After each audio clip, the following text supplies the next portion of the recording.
Not your average tabletop. Woohoo! Welcome to Not Your Average Tabletop. I'm Zach, and for today's video, I'm going to be unboxing Nidavellir and Thingvellir. So, Nidavellir is a game that I have played a few times on Board Game Arena, and I have really enjoyed it.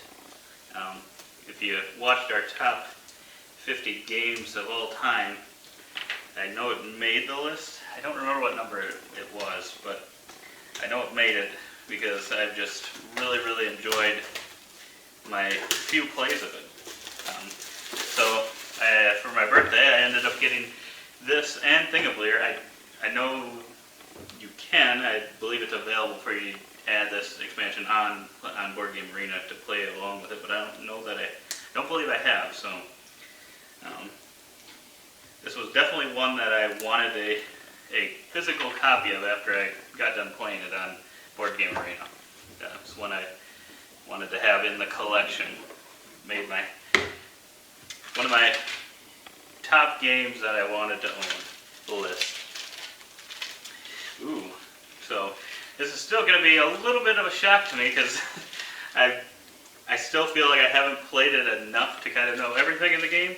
And obviously on Board Game Arena, you're not going to have, or I'm not going to be able to notice these trays because it's slightly different, obviously. I believe these trays, there's 4 trays. I could be speaking wrong here, but I feel like the trays might be for, I don't know if they're for each person. Might be for each person's chips, or else it's to hold all the chips. I think it's one or the other, but on Board Game Arena I do not have those trays that I'm aware of. Ooh, and then these cards. That's another thing about this game. Even the artwork on Board Game Arena is just something I really like. It's a black and white kind of feel or look to all the cards, but then it's just got these little hints of color on each one for the different types that you can buy. You can buy purple, green, red, yellow, and blue, I believe. Might be another color there that I'm missing, or orange, not yellow.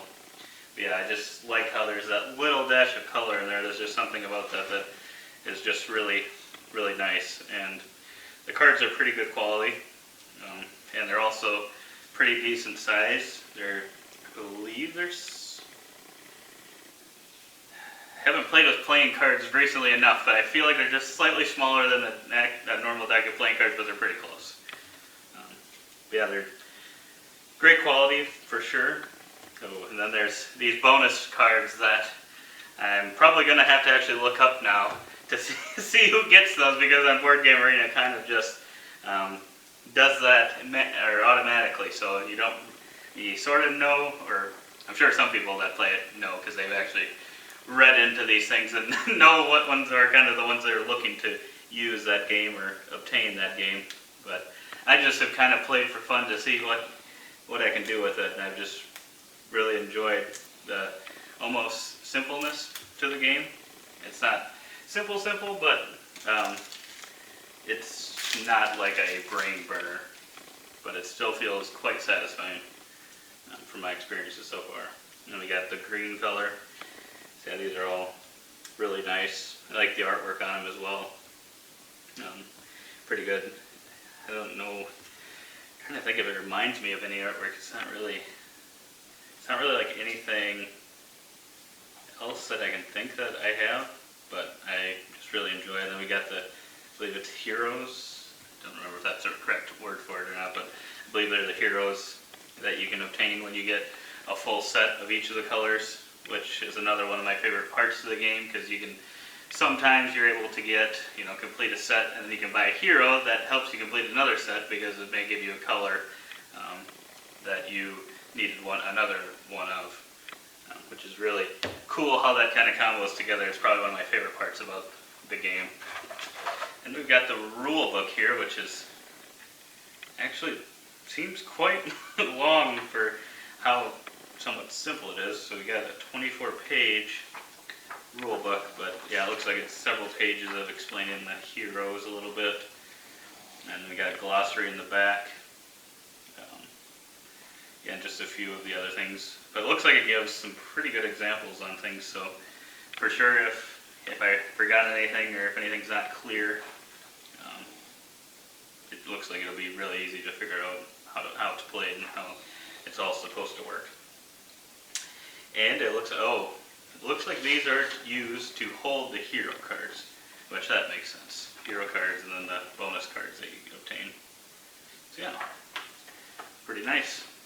And I really like the artwork in the box as well. Then we've got some punch-out boards, which kind of makes up the rest of the box. So we got the different value tokens that you use to bid throughout the game, along with, I believe these are player boards. That'll be another tougher thing to do, I think, than on the online version, is to keep track of the green and purple factions. Those kind of, as you get more of them, they score in a way where it's kind of an exponential scoring, I believe. So keeping track of that might be a little bit more difficult, or kind of keep track of where you are. But I think it still should be pretty easy to look at that as well. So we got that. I think that's what all of these kind of are. Got these gems, first player, second player, third player, fourth player. I think. Is this 5? Yes, it is 2 to 5 players. I couldn't remember if you could have 5, but yes, you can, which is always nice. And I believe this one is one that would play. I think on Board Game Arena I've only played 2 and 3 player, and I really enjoyed that. But I think this one would still scale pretty well to 5 player as well, and it's kind of still simultaneous. So I'm guessing it'll add some time to the game, but I don't think it'll be so much that it'll kind of drag on or feel like it's dragging. Then we got the chips. When you upgrade your chip, you got the higher value chips. These are all pretty solid. Let's see. Yeah, it's really solid. I mean, not thick, but thick enough that it doesn't feel flimsy at all, which is really nice. Solid components. And we've got these. I'm not sure what those are for, but they look pretty nice as well. They might be used to create the stand to hold those tokens as you trade in and upgrade your tokens to higher valued ones. But yeah, overall I really enjoy the card quality. It's a really nice artwork, just like I was hoping it would be based off what I saw in Board Game Arena. That's kind of one of those things you're not 100% sure when you're not actually playing it physically, but yeah, I really enjoy everything that's in the Nidavellir box, and based on that, I'm super excited to play this one. But I'm also excited to see kind of what Thingvellir has to offer. I'm guessing it's just a little more or less the same type of things, only adding on a few more options. So we'll have to open it up and see. Like I said, this was a birthday gift. I did not realize, I knew there was the Thingvellir expansion. I did not realize this box was this size. And I also would have thought, this isn't quite Ticket to Ride size, but I would have guessed that that's what this would be.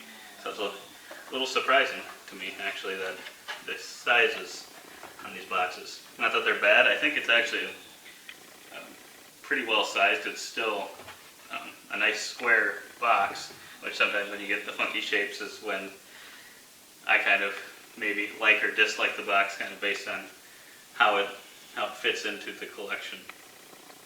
And then we got a smaller rule book here. We got some ages. It looks like it's another 24-page rule book. But it's much smaller, and it looks like the other ones, it gives some decent examples of how things are done as well. So you can get some item cards to help you along the way. Ooh, and this one, what do we got here? So we've got, the first one had a score pad, and this one has an updated score pad. which they look almost exactly the same, only this new one has this gold scoring category. So I would think even if we played enough where we use this whole thing up, I think we could definitely make room on this one to score that category as well, since it looks like it's only one additional scoring category.